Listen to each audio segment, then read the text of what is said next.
everybody, so we're back talking some more Chucky this week with episode 2. I don't know about you guys, but I actually had a lot of fun with the first episode. I thought it was a really solid opening episode to kind of explore the sandbox that we're going to be in for the rest of the season. Even having some surprise character deaths, as we saw Jake's dad was killed by Chucky in the last episode, before inevitably Chucky reveals himself to Jake at the tail end of the episode. There are a lot of fun things to talk about with this episode, but one of the first fun things to talk about is the fact that this is a Halloween-themed episode. Which, I mean, how can you not love something like that as a horror fan, to have a whole Halloween episode with Chucky in it? Especially when you have flashbacks to Charles Lee Ray on Halloween back in the 60s, purposefully biting into an apple and hurting himself. I'm not sure yet, because it is early on where we're going to lead with these flashbacks. It is only episode 2 after all, but I will be intrigued to see where these flashbacks inevitably do end up going. Something that was kind of expected was kind of dealing with the fallout of the suspicious nature of Jake's dad, because it is kind of a weird way to have someone just die out of the blue, and Jake was kind of a weird kid to these people. So unfortunately, they are going to gossip. They are middle school kids, and I think Lexi probably is the worst one out of the bunch. I mean, they do a great job in the show so far setting her up to be a really horrible, mean girl character that you don't want to see live to the end. To the point where even Chucky really wants to kill her. Like, that seemed to be his real mission with Jake, is to take her out. Before that, though, we do have a very brutal kill at the beginning of the episode with the maid of the house, Annie. I mean, even though it was quick, there was some good tense build-up there as she's pushed into the dishwasher with all these knives sticking up. I mean,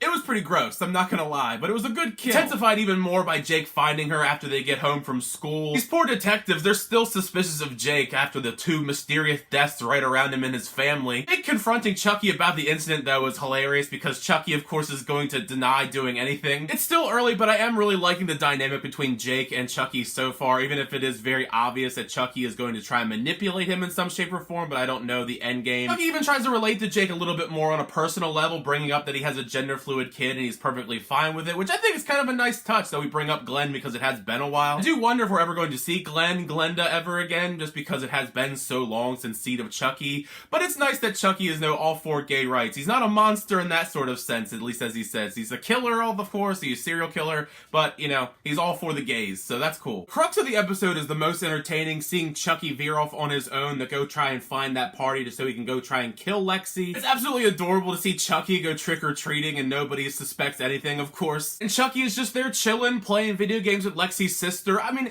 in this scene especially, how can you not love Brad Dourif as the character with this conversation, because it's absolutely hilarious. Despite everything in the episode, though, Jake does save the day and save Chucky from killing Lexi. I know a lot of people are probably frustrated by that. Just based on everything that we've seen so far in the episode with these characters, I have a really good feeling that they're going to continue to try and kill her throughout the entire season, which is kind of a weird thing to say and think about because these are middle school kids after all. Chucky is doing his best to push Jake over the edge, though, with these conversations he's having. Like I said, it's very clear he's trying to manipulate him into becoming a killer, and it seems like it's working at this point because everyone treats Jake so terribly. I mean, we even see one person dressed up as his dead dad at the Halloween party, which is like the ultimate form of messed up. So with that pep talk that Chucky gives him at the tail end of the episode and giving him that knife and that look that Jake gives, it looks like we're leaning towards him potentially going down this killer route, which of course is what Chucky wants. I will be intrigued to see where it inevitably goes, though. Is it going to be one of those things where he's just grooming a new serial killer? Is he grooming him so he can take over his body with all the different souls that he has?